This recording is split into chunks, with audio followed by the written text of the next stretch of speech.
This is Justin.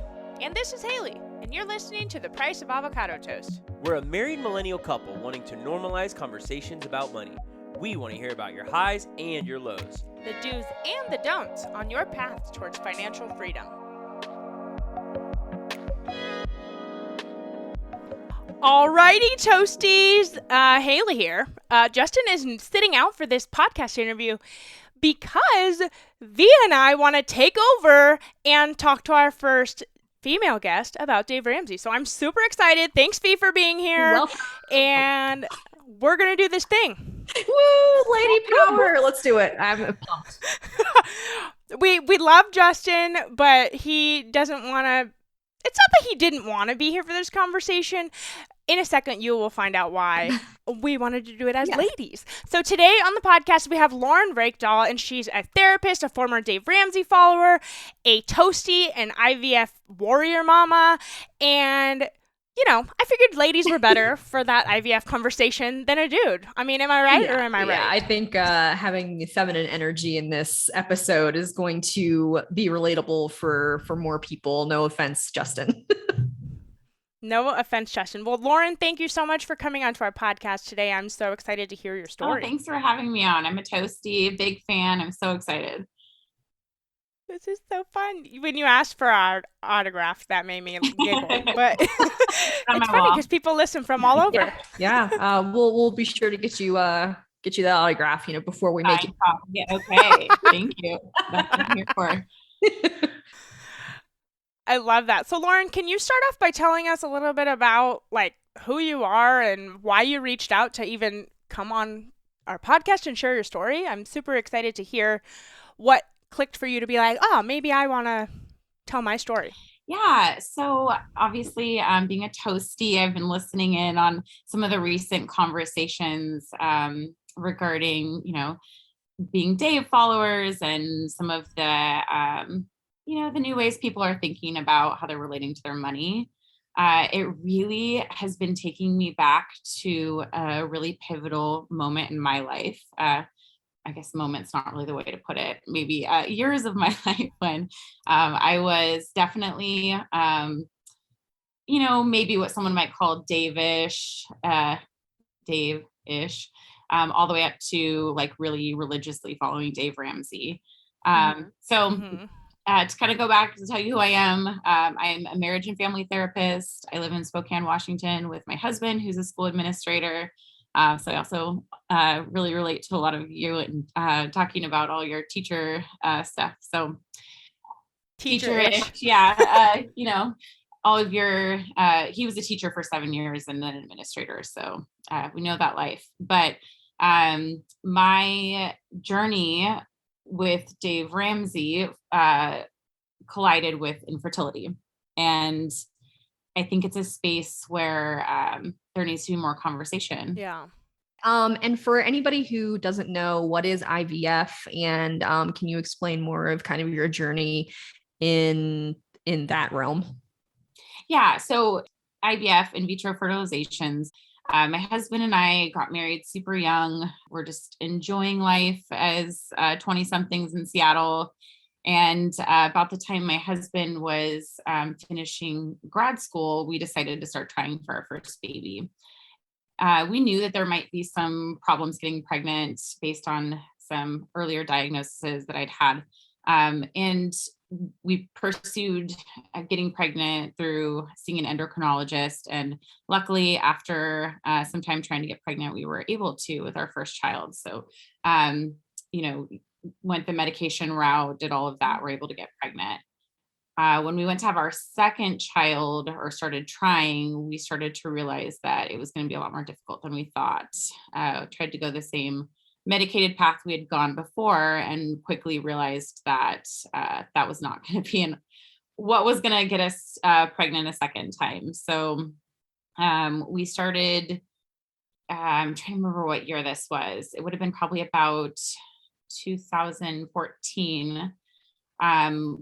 We found out from our doctor that we should see a fertility specialist. So as soon as you start seeing a fertility specialist, as you can imagine, just to get in the door, you're talking hundreds of dollars just to. That was my next question. Yeah. Yeah. So at this time in our lives, my husband was a new school administrator, just moving from teaching and administration. We had just moved cities, and we were starting down the path of finding affordable care. So realizing really quickly, oh, insurance isn't going to cover anything.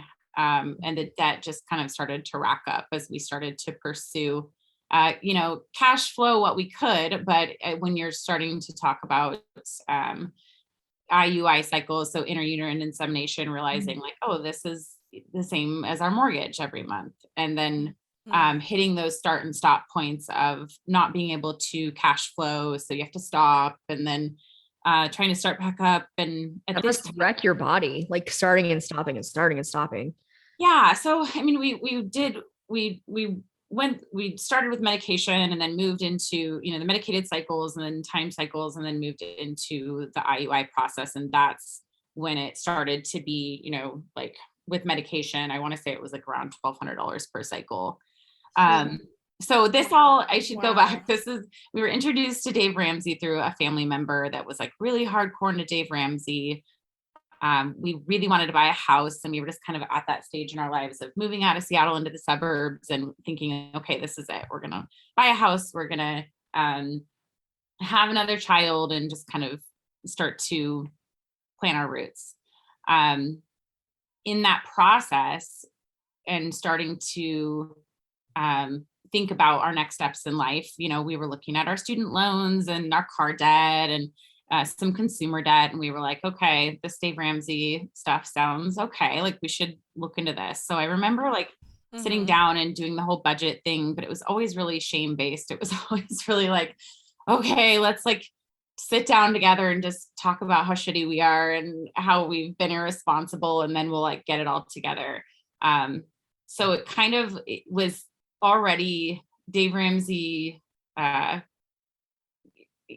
literature had already entered our home. The Total Money Makeover had already entered our home probably about the same time, I would say, that we moved out of Seattle and then started to try for our second baby. So when was the timeline for this? So like when did your debt-free journey start? I would say 2014. So 2014 really was when we started to, talk about our debt, our school debt. We got pretty lucky that a lot of my husband's grad school was paid for by his employer at the time. And that at this point I had my undergraduate degree and had, probably about $20,000 in debt for myself. And I think Nick's was around $30,000 for his undergraduate, what he had at that time.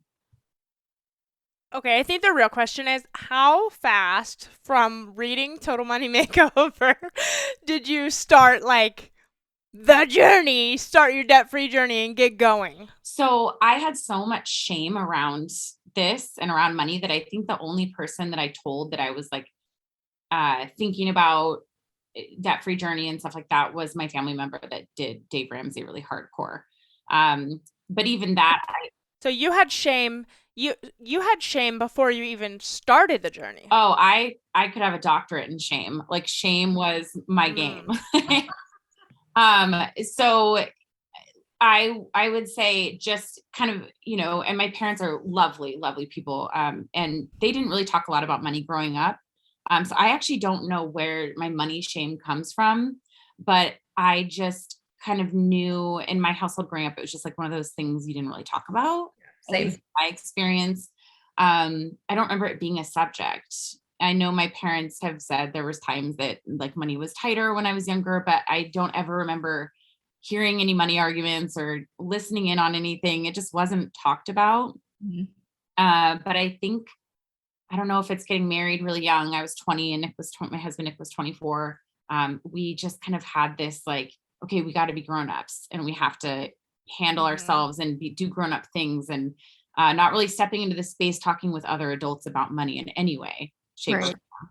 So by the time we get to that place, it's like, I didn't want to tell anyone that we were doing a debt-free journey, which seems like, I've come across all these like anonymous accounts over the years, like on Instagram and whatnot. And I would totally be that person to like never started an account. But if I was going to start anything about a debt-free journey, I would be like over in the shadows with some like really long username. Like, I think that money in our culture has typically been just so taboo that that's actually a pretty normal narrative to have around it, you know, especially with people that didn't grow up talking openly about finances. So that's the way that I also grew up with money. Money wasn't talked about in my household, and I knew things were getting rough when the ramen was broken out, you know, like stuff like that, little indicators, but nothing about budgeting or really how to live an adult life when it came to, you know, dollars and cents. I had no clue. So you were kind of primed for that shame going into the baby steps, which, I mean, you were like the perfect candidate for that. I mean, it was going to work wonders on you because you were already feeling shameful and already vulnerable. So then you have to take a step back and look at the path that got you there to whatever that was, and look at all of this debt, and then relive all of those bad feelings about all of the mistakes and the things that you did to get there. And that is not a fun feeling, to just sit there and be like, oh, okay, I have debt. I'm a horrible human. And I have a lot of debt. I have different kinds of debt. And why do I have this? Oh, I guess I'm just a shitty person who doesn't know how to control my money. Like, all of these things start to happen. And if you go into that already feeling shame, I cannot imagine how it would feel continuing that. sitting down with the baby steps and being like, all right, let's snowball this. I already don't feel good. Yeah. And just like living with it and working with it until it's gone. But like those moments that you're in it, you're still feeling that shame and really being kicked while you're down. Yeah. One thing that Nick and I noticed pretty early on that we look back on now, but I think became part of our narrative was the in that approach, how they really talk about saver and spender. As a couples therapist now, I'm like, there is rarely one person that's the saver and one person that's the spender. There's a lot that goes into that. There's so much nuance. Like, there's so many different values that come in, or different ways that people spend, and different ways that people pull back with their money. So I think we both really tried to identify, and I think that in a lot of ways that I started to identify myself as the problem. Which, let me tell you, when you need money to have a baby, and you are like questioning every $10 shirt or $5 coffee you buy, there's this kind of up and down of like, okay, I want this so bad. I'm so depressed that I can't get pregnant. I'm going through fertility treatments. This sucks. Buy myself a coffee. Okay, well, I'm shit. And this is why we don't have the money to have a baby, because I have spent this money. So just the shame cycle around, but this is not new for folks who experience infertility or go through fertility treatments. This cycle of shame, of, whether it's about your money or about your body, what could you be doing differently to make this situation different? Yeah. And when you have both of them, it's like, yeah. So it's like, I've got people in MLMs reaching out to me, try this product. I've got, my Dave Ramsey podcast going all day telling me that, if I want something, I need to, or if, I'm going to take these big steps, that we need to pay off all of our debt. And I'm looking at our student loans going, oh my gosh, was this even worth it to go to college? I'm not going to get to be a mom again. Like, oh, the shame cycles, they just, they really even continue to show up in my life, I've noticed. And that's a continual work for me, unpacking shame around money. Yeah. I that's one of the reasons why I wanted to jump on the Price of Avocado Toast, is because I realized that this was a part of my healing process, because, I started this journey in 2016 and I'm still healing from it. I'm still talking to people like you about it, and I'm going to continue to do that because it heals others. And that's really the big message that we've gotten from this series. I did want to ask you about your career. So you got your master's or PhD? My master's. So my PhD is in shame. It's unofficial. It's like a. I was confused. I want to go to that school. Yeah, because I could get that. But I was just curious, if you could tell us a little more about your practice, and maybe some actionable advice that you could give about shame if you ever encountered somebody that's also been a Dave Ramsey member. I would be very interested. Oh yeah. Okay, so Spill the tea. Yeah, to jump forward in our story, we ended up going, well, one pivotal moment in our debt-free journey was when we decided that I was going to go work for a bank that had IVF benefits, allegedly. So, and sorry to kind of go back.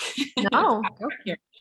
But it was a really awful experience, but that's how far into the Dave Ramsey life I was, that I thought that if I was going to do IVF, I needed to have it either paid for. I needed to like go and work more. I needed to do all these things, right? So I went and tried to work for this bank to get infertility benefits, which just want to let anyone out there know, if you've heard about these companies that pay infertility benefits, find out more, because it sounds so simple, but it's really not. It's read the fine print. Complicated. They make you basically start from the beginning. At least this was my experience.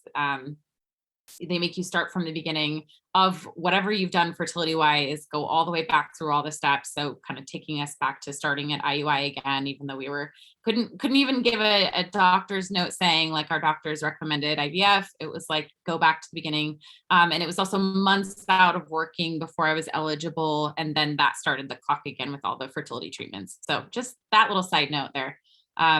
But this was the pivotal moment because I had an absolute breakdown. That was a super toxic work environment.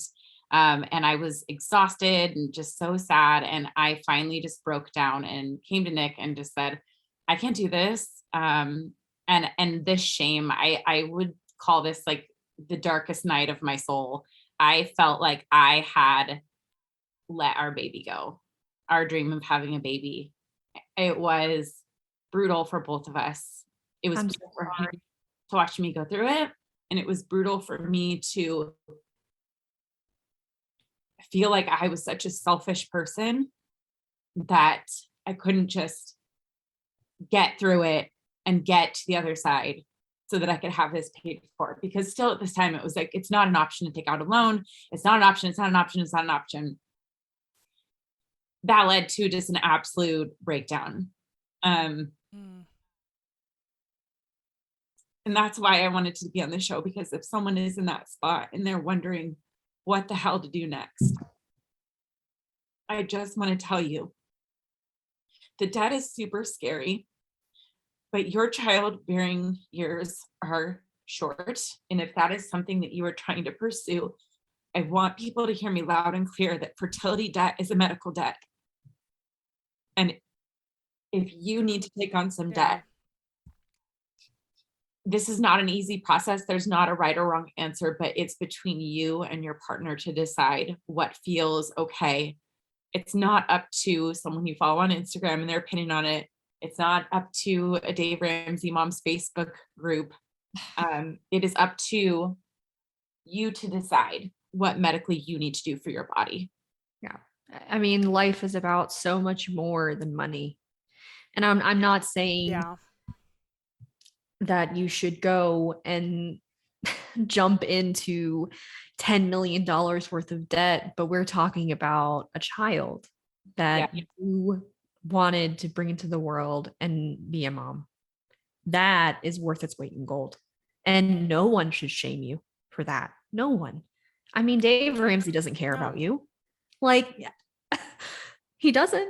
And he made you feel that way. And that's just so, what you just said is so powerful and so brave to say. One of our questions on here is, when did it click for you that you were done? And you completely shattered that question out of the water. I mean, wow. Oh no, I don't know how to tell you this, but that's not when we were done. Oh no, what happened next? It's so much worse after this. Oh God, man, I'm crying over here. Oh God, no. I want to back up just slightly. Did you end up taking out a personal loan? Yeah, so we ended up, I believe we chunked it out. So we did cash flow what we could, mostly on, I mean, the medication was so expensive. The IVF process, we are the lucky ones that we did IVF when we got pregnant on our first try. And so I just really want to acknowledge that there are people who go cycle after cycle after cycle and you have to make these decisions, you know, putting your heart and your money on the line. And I just want to send so much love. I want to send love to the people who are paying off their loans right now and they don't have a baby in their arms. We truly got so lucky that when we were making those payments back that we had our baby. I just need to stop calling her baby. She's 4.5 now, but okay. you know, and so I just really want to acknowledge that and acknowledge that we were so lucky in that circumstance. But we had an interest-free credit card that we put some of it on. And even so, I was mortified. I didn't want anyone to know that we had taken out debt. And I'm like, now I look back and I'm like, who has that kind of money just to cash flow fertility treatments at, you know, I was in my late 20s, I was 29. Yeah. Yeah. So, and the way that I kind of tied that to like me as a person or me as a mom or how bad I wanted to be a mom, it's just like, it's ridiculous. But no. So we went on to take a Dave Ramsey class because now we have this debt so basically it was like, okay, we're going to do it. I'm like, I went to Nick, we talked about it. We just realized like it was time to move forward at whatever cost it was going to be. And so at that time, it was, gosh, how far along was I? I was probably like, I want to say like 5 or 6 months pregnant when we took the actual class. Okay, so you did the IVF first, and then you're like, and then it's like, okay, we got to get back on track. And so where's the shame at? Because we can't do this. We can't pay off debt unless there's massive amounts of shame lighting a fire under our asses. That was just kind of the narrative that I had. And so when we went to the Dave Ramsey class, there's not any amount of like donuts at the back of the room that are going to like you know, ease your spirit when you're sitting in a room with people that all look like they're mortified. I mean, you would have thought like we were there, like, you know, for like some kind of, I don't know, some serious like repenting for something horrible. Everyone's just sitting at the tables, like head down. It was really awful. That's so sad. Like nowhere I would want to be. I am actually really lucky. I never went to FPU, thank God. But yeah, now, I mean, in our experience, it was just odd. And it never really felt like it clicked. We sat and we watched the videos and it was just like, okay, like, you know, I remember even thinking like, I don't want to tell any of them that I paid money to get pregnant. Like, it just felt so intimidating to like, it just felt, you know, every time that I had looked into kind of the Dave Ramsey community, the Facebook groups and whatnot about fertility, everyone would come back with foster to adopt, which is a whole different conversation. And believe me when I tell you, I love adoption and people need to stop telling infertile folks that they need to adopt. It is no more the job of infertile folks to adopt than it is of anybody else. Yeah, absolutely. That's an unfair expectation. Also, my best friend has looked very far down the foster to adopt and just fostering in general, not to adopt, just to foster road. And it is so different. It is a whole nother beast. And you have to be it just takes a special person to be able to do that. And that's fine if you're not that, but why are we shoving that down in fertility? Like people with that experience. They're two very different topics to me. Yeah. And I feel like, correct me if I'm wrong, Lauren, people dealing with fertility issues already have a sense of shame associated with that whole process. And then you're dealing with the money on top of that. Like, I feel like that's a lot to deal with. Instead of just being able to say like, hey, we did IVF, people are looking at like the dollar signs, and you're sitting here in FPU because you have a bunch of debt. So, oh, how much did you pay for that? I mean, I can only imagine the thought process that you're thinking about that whole entire time. Just the cycle of everything. Even mentioning that you guys went through any sort of fertility treatments probably was triggering for you as an IVF mom, and then the shame on top of those taboo topics as well. Yeah, it was a very strange experience. And I will tell you, so we got pregnant, hooray, we go through FPU and we just continued to kind of follow the debt-free journey. I followed a lot of people in their debt-free journeys on Instagram. And, we kind of had a lot of like starts and stops, it felt like, or we'd get kind of Davish and then we'd shame ourselves, shame, and get right back on it. Right. And so Nick and I never were able to just like gung ho, like go forward with it. We always had these starts and stops, but it was always these like, we weren't really communicating very much about money unless it was with like these like heavy shame conversations, and shame not coming from either one of us, but like the outside shame of being like, oh gosh, okay, like, are we gonna, like, what does this mean about us? Or what are we gonna, are we gonna be like, be able to do all these things we want for our kids, or what, oh, we just need to get ourselves together, just the shame talk of like, okay, we got to get serious and we got to just take out all the fun stuff out of our lives so that we can pay off our student loans and our, at one point, let's see, at this point, we still had a car payment, and the, consumer debt, specifically IVF stuff. So yeah, it was, oh gosh, I just think back to like those conversations that we would have around money, these like come to Jesus moments, and it would just be, how much shame can we heap on this table to like propel us forward? I ended up, I had two dreams, right? To have another baby and to be a therapist. But again, with the Dave Ramsey talk about school, I was already in this place of being like, oh, my undergrad was in child development. Should I even have done that? My career options are like, pretty low paying. And here I've got this student loan debt. Like, is this silly? Because you can't follow your passions unless you're rich, right? Yeah. Well, so then so I've got my baby and something just shifted inside of me. Like, I don't know what it was, but I think, it was sort of like the dawn of a new day. I turned 30. I had this beautiful little girl, and I just started to think with so much more compassion towards myself, and realizing that like I had kind of put my career ambitions on the back burner because we were going so hard at fertility. So I decided at that point that I wanted to go to grad school to become a therapist. And I remember telling Nick and being like, this is going to be so expensive. And I remember telling him and thinking that he was going to be like, absolutely not. And he was like, hell yeah, it's time. It's time. Oh, yes. And telling my best, you need partners like my that. best friends, they were like, you've always been a therapist. Yes. Like, it was so exciting. So I go into grad school, and I'm one of those people that like is like, oh, well, I'm going to be a therapist, but I've never been to therapy myself. Right. I think I'd gone like once or twice when I was in my early 20s and didn't like therapists and left and never went back.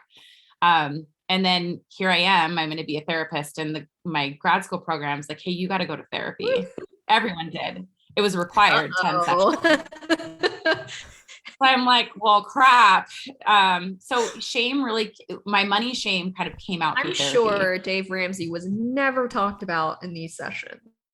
Well, I did actually throw out that name once or twice, and my therapist was horrified. She's the type of person that she would never, she would just raise an eyebrow, and I'd be like, because anything, I'm pretty direct with clients about shame. I'll be like, I don't mess with shame in this room. Like, I will stop people mid-sentence and say, hang on, let me say that back to you. And I'll say it back in their exact voice to them. So like, like, why did you even do that? Like, why do you even care? And they're like, and I'm like, see, that voice sounds pretty mean, right? Like, you probably wouldn't come back to see me again if the roles were reversed. And they're like, I'm like, that's what you're saying to yourself, and that processes and goes into your body in the same way, right? So realizing, I mean, heaps of shame all across the board. I'm an Enneagram 2, and so it takes a lot of shame to keep people loving you. So we think, right? Yes, I'm also an Enneagram 2. Oh, painful. I'm an Enneagram 3, wing 2. Okay, so I'm a 2 wing 3, and the lengths. I mean, yeah. So unpacking a lot of that, and then just realizing like Pause. For people who don't know about Enneagrams, can you kind of explain what that is? Oh, yes. Okay. So I am also, aside from being a marriage and family therapist, I am an Enneagram coach, certified Enneagram coach, whatever that means. I took a class. I paid money for it, got a certification. Here we are. I love to talk about the Enneagram. It is, how would you, so I know that we have another Enneagram fan here. So how would you describe the Enneagram to someone, Haley? Oh my God. Okay. So Enneagram for me was like, this sounds so bizarre to anyone who does not follow Enneagram. They're like, you are batshit crazy. But Enneagram was finding out like who I am on paper and me being like, oh my God, I'm not alone and I'm not crazy. All of these neurotic tendencies I have, that's just the way I am. Yeah, so Enneagram is personality theory, and it is very grounded in psychology. So it's not super, although I love woo things too. So I'm not going to throw that out there, that thing. But, so a lot of people might be more familiar with like Myers-Briggs, not the same thing at all, but think of how, you take a test and then you kind of go through the different areas of,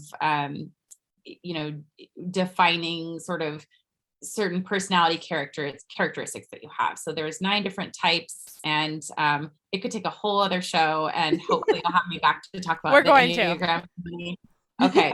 It is, yeah. But a quick Google search of the Enneagram and you can find a free test. But one thing I will say is if you do that, either find an Enneagram coach or read some books, really read into what each type is like as you take the results that you got from your online test, because the online test will bring you back several categories of that you've scored high in, and then do some deep digging to figure out which one resonates the most with you. That's where you really can hone in, like, yes, that's it. That was kind of a rant, but a tangent. I will put that in the show notes for everyone, because I think everyone needs to find out their Enneagram. It is legit.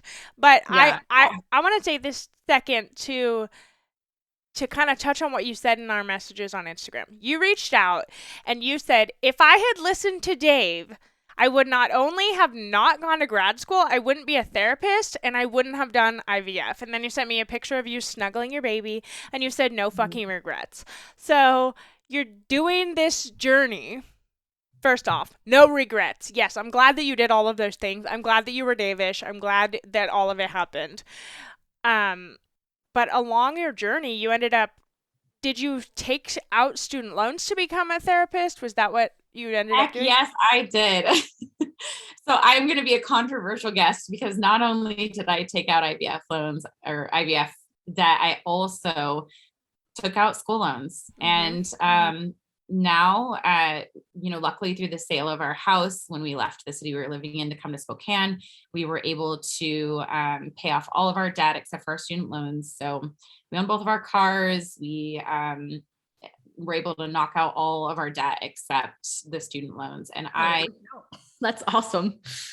So the student loans, like, realized, and this is when I'm working with folks through therapy and through coaching, is identifying the behaviors that lead to overspending or being avoidant with their money, or in couples therapy, coming to a place where people can have these discussions about, okay, cost benefit analysis of debt. So, are we going to take that vacation? Are we going to do IVF? Are we going to buy the house? Having these conversations with, both people really putting, or whether it's single or individual therapy or couples therapy, there's just so much more to the conversation. And when I see people trying to use shame to motivate, that's where it stops. So that's where I kind of redefine my relationship with money, because I realized that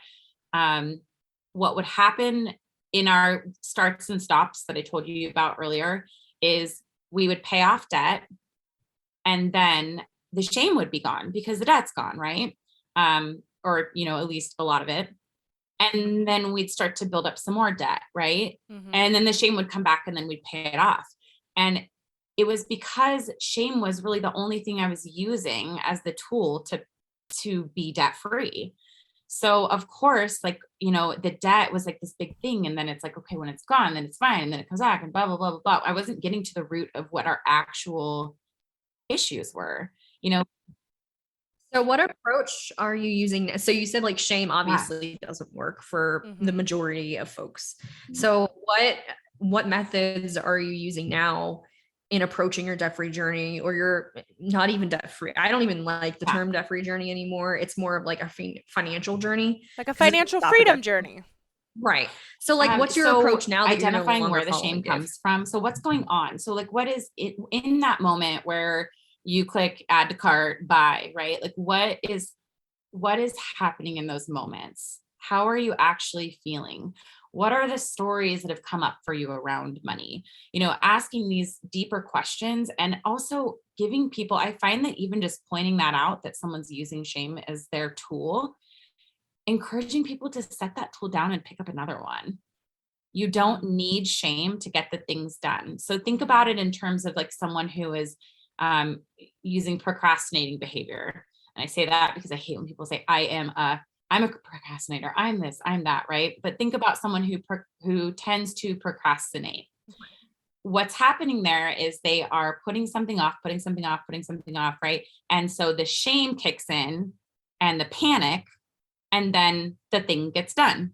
So that's what their brain remembers is shame, panic, yes, thing gets done. What if you just take that coat off and hang it up and say, you know what? I don't need shame and panic to do these things.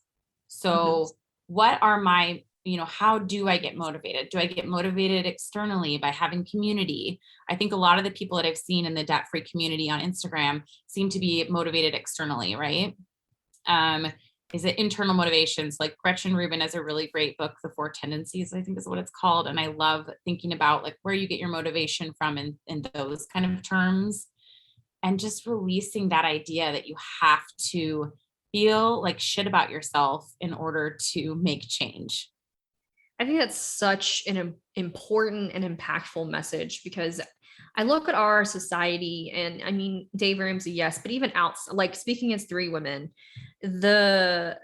how shame makes people money is pretty insidious in our lives and everyday lives. I mean, you look at the beauty industry, the entertainment industry, the finance industry. I mean, it's seeped in every crevice of our society, and breaking away from that is such a rebellious, powerful act. And I definitely am interested in that book. We'll put it in the show notes as you mentioned it. But yeah, I mean, breaking away from the idea that we have to feel like shit about ourselves is so inherently just rebellious and powerful. And I love that people are now taking that approach to their finances. Yeah. I met with V earlier to discuss what we were going to talk about, because I live with my other co-host. We usually just talk over in the kitchen, but V and we had FaceTime, and I said, V, I know you do therapy. I want you to ask them therapy questions, because I don't really do therapy. I don't like therapy. And I said, maybe, I had postpartum depression and anxiety, and I went to therapy a few times with a couple bad therapists and didn't like it. And that's all my experiences. And so I said to V, I don't like therapy, but maybe it's because I haven't found the right therapist. And she said, that's right. And now I'm listening to you talk, and I'm just like, oh, I need a little Lauren therapy in my life. I feel like you just said that so beautifully, and I think a lot of the listeners are going to resonate with that for sure. Yeah, finding a good therapist is it's like finding good medication. Yeah, if therapy is cool, Lauren's wearing a therapy is cool hoodie. I love it. 10 out of 10 recommend. I've been in therapy since I was 16, so it's not been consistent, but the last 4 years have been pretty consistent, pretty intense therapy, especially after my divorce. But finding a good therapist takes a lot of work. It's not just, you make an appointment. And I mean, it would be great if that did happen to you. I'm sure it does happen where you make an appointment and the therapist is like your dream therapist and you guys match and it's great. But in my experience, it takes a little shopping around and feeling people out, and it takes a couple of sessions, and then you're like, this isn't really working for me. And then you find your one. But yeah, therapy is an incredible tool for shame and guilt. It has helped me for years. And I'm still in therapy talking about Dave Ramsey and the shame I had around money and how the way I grew up really shapes my perception of money and how it's used and operates in the world. So highly recommend therapy. And I did want to ask kind of a more actionable, maybe like a free little therapy tidbit of you. If what are some of the ways that somebody can recover from a shame-centered financial approach? I mean, what would be the first steps you would take to kind of unpack it, like in a way that somebody listening would be able to? There's so much. Do. So one thing that I mentioned earlier in identifying that shame voice, because people don't even realize how much shame exists or how they're talking about themselves until sometimes it's like said back, or they have that reflection place in therapy to be like, oh yeah, that isn't a very nice way to talk to myself. But the way that I put it to people, whether we're talking about shame with money or shame with, depression, like someone having trouble getting out of bed and they feel horrible about it, like whatever their shame is related to, I talk about these three voices. So the one voice, so we'll use, financial terms here. So, the one voice might be the DR voice that says, you just need to get the hell out of debt. You just need to knock it off, stop spending money, blah, blah, blah, blah, blah. Right. And then there's this other voice on the opposite end of the spectrum. So we'll call her, I don't know, polypositive over here, being like, hey, it's fine. Like, YOLO, spend money, like you'll pay it off later, blah, blah, blah. Where's the middle voice? Because often there's these one or the other, right? Like big extremes, the very, toxic positivity almost, and then the really negative, shamey voice. But this third voice, this neutral voice, the self-compassion voice says, hey, I notice you've been shopping a little bit more this month. What's going on? How are you? Yeah, like what, right. Really like centering yourself. What is like really filling you up right now? What is this, the hole that you're trying to fill? Because there's the wound, right? Like there's, whether you're trying to fill it with, shopping or, alcohol or eating or whatever that looks like, right? Like what happens when you sit in that space and listen to what that compassion voice is trying to ask you? Right. And it's a muscle that you have to work out. It doesn't just happen overnight. Yeah. Yeah. Yeah.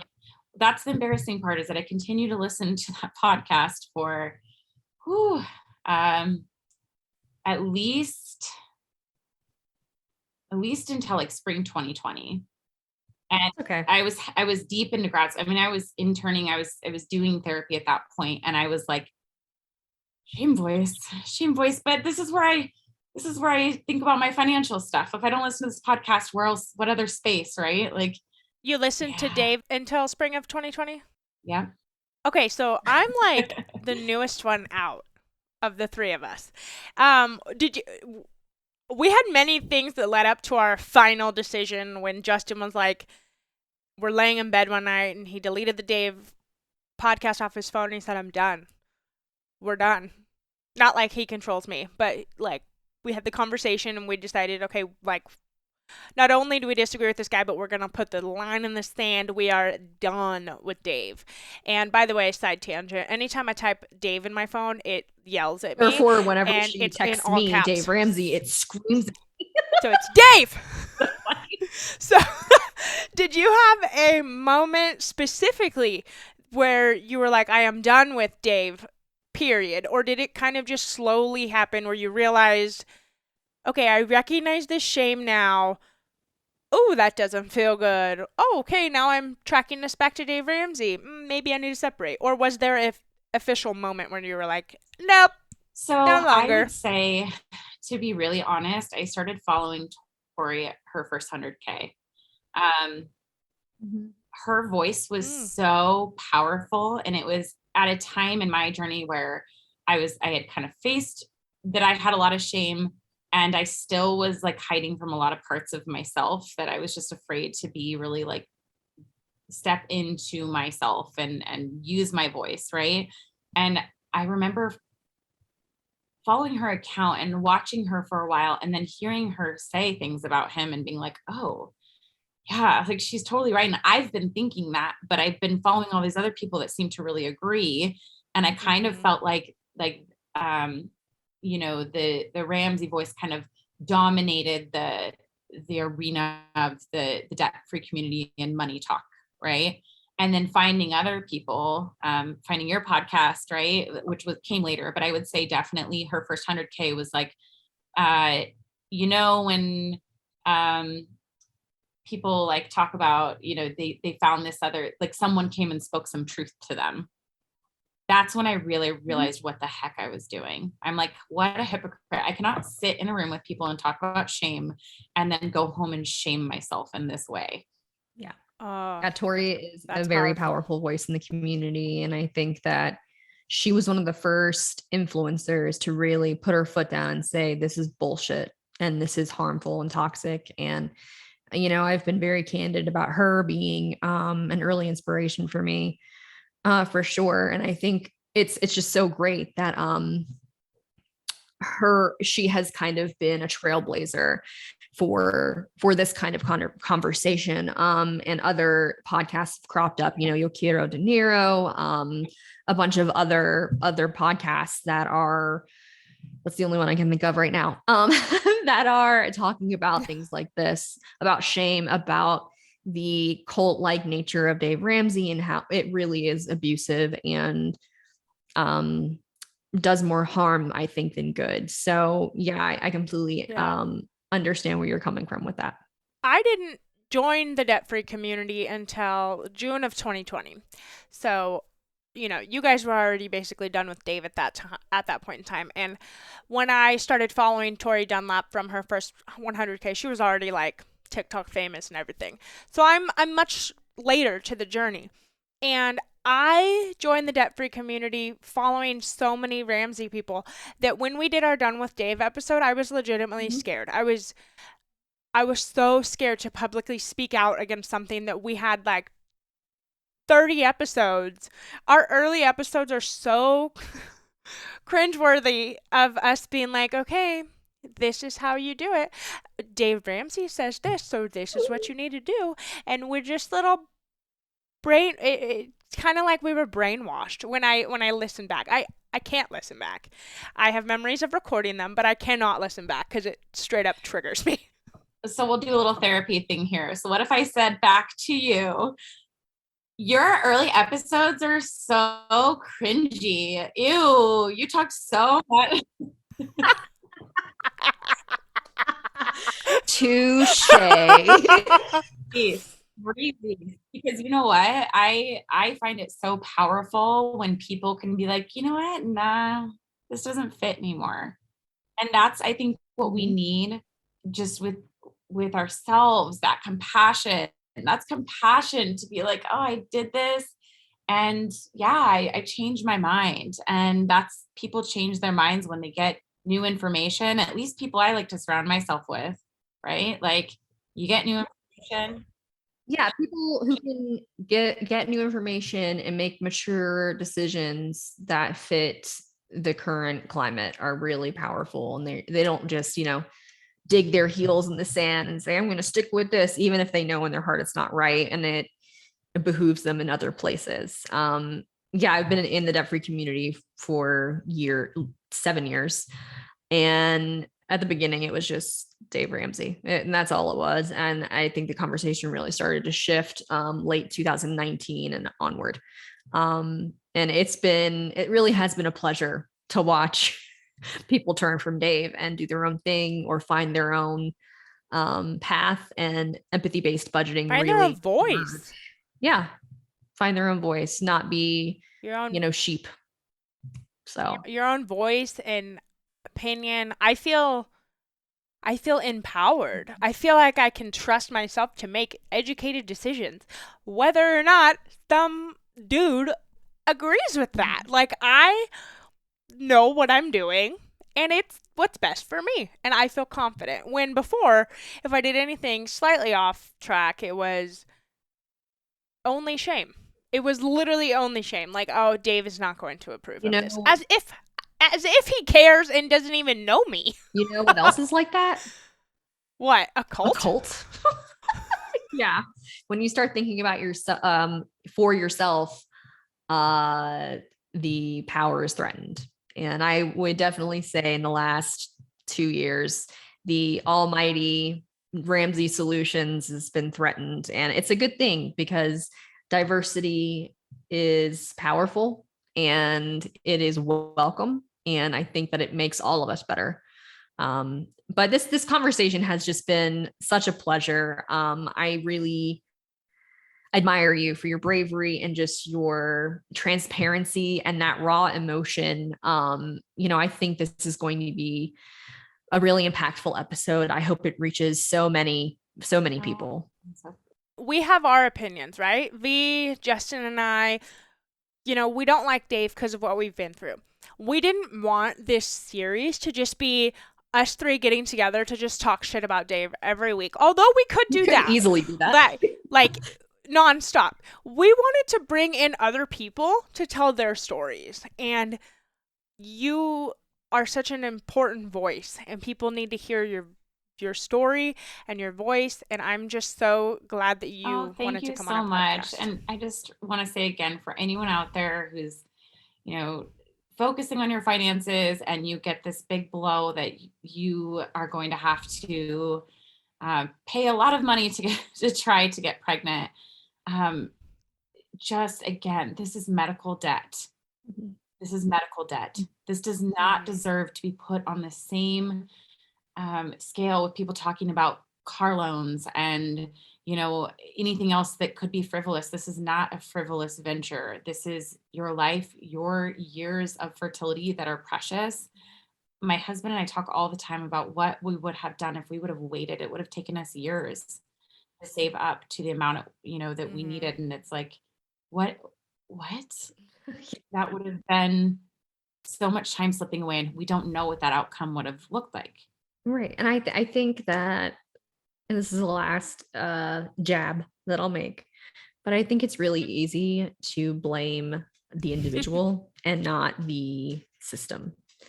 It is a shame that you had to go what you went through because you couldn't afford a child. And that is not your fault. That is the system that we are all living under. And I wish that people with Dave Ramsey's platform would take more of a nuanced approach to that conversation and really examine why our system is the way it is and how we can help people like you that had to shell out that money to make their dream actualized. Yes, systemic change. If you feel that infertility should be covered under healthcare, then, fight that battle, right? Like insurance companies should step up to the plate. We are talking, oh gosh, I think it's 1 in 6. I haven't looked at recent statistics, but it is increasing. So I was looking at a stat earlier, the use of assisted reproductive technology by infertile couples is increasing by 5 to 10% per year. Well, I see more and more of it in the room in couples therapy and individual. People are struggling, and most often they are not talking about it. And what often happens, one last little thing I'll throw out there, is just that people get outed because they can't afford. So some people don't want to share their private medical information around IVF, but find themselves having to, or their adoption journey, right? Whichever, right? Their family building then becomes public platform because they have to start a GoFundMe or, sell puzzle pieces to like put it all together, whatever that looks like. Right. And that is, puts people in a place where they have to talk about their private medical information because they can't afford to do it otherwise. And that is a shame. And that is systemic. That is an atrocity in this country. It is. No one should have to go through what you went through. And I am so sorry that you did have to go through what you went through, but I'm more than thrilled that you are you're a great therapist. I can tell. Like very calming presence. And I can tell that you're so passionate about it. And I'm so happy that you have your children. That's what a blessing that is. And Fantastic. I'm even more thrilled that you have no regrets. No regrets. I have one last question before we log off. And if you're toasty, this question will not come of a surprise. It's our absolutely famous last question. And I want to know if you could put a stop sign in front of someone on their financial freedom journey, not the debt freedom journey, on their financial freedom journey. What would you stop someone from doing? Can I say two? Yes, absolutely. Stop them from not enjoying their coffee, because I know that you and I are related. Oh, the coffee debate. Get the coffee. Yes. Get the coffee. I would say, oh gosh, I have so many answers here, and I even thought about this in advance. I think, but probably the biggest thing is when people are talking about shame, money shame, whatever, when they start to say, I'm just, insert whatever, right? Like, you are a lot of things. You are a human being having very human experiences. And you don't have to have absolute black and white thinking. You don't have to be the saver or the spender you just get to be a human being. Okay. And you can make different choices if you want to, and you can use tools that are not shame. So leave the shame, in the belt, right? And just pick something else. I love it. Right? Like the black and white thinking just has to go. Yeah. We're at 2022, friends. It's over. We gotta have a little nuance. Love it. All right, Lauren, Yeah. Can you please tell Toasties where they can find you and connect with you on social and all of the things? So my therapist account is still kind of a baby account. So I would love for you to join me over there at Sonder MFT, SONDER MFT. I also can connect via my website that's linked in my Instagram profile. So I can offer individual and couples therapy through my private practice within the bounds of Washington State, and coaching, Enneagram coaching, and I'm venturing into infertility coaching as well. So that can be done throughout the United States, but therapy specifically, because of licensure, is just within Washington. So awesome. Yeah. Oh, I love that. Thank you. Thank you so much, honestly, for your vulnerability and willingness to share your story, because we have 85 or 87% of our audience is female. And I know that you're going to impact someone specifically who's going to send me a message and be like, thank you so much for having her on the podcast to talk about this. I know for a fact. So thank you. Oh, thank you so much. All right, Lauren, I hope you have a good rest of your evening, and thank you again for joining us. Thank you. Thanks for listening to The Price of Avocado Toast. If you vibed with this episode, share it with a friend that you're comfortable having money talks with. And if you don't mind, we'd love if you could rate, review, and subscribe wherever you listen to podcasts. If you're in need of my support as a financial coach, message me on Instagram. I'd love to help in any way that I can. Until next time.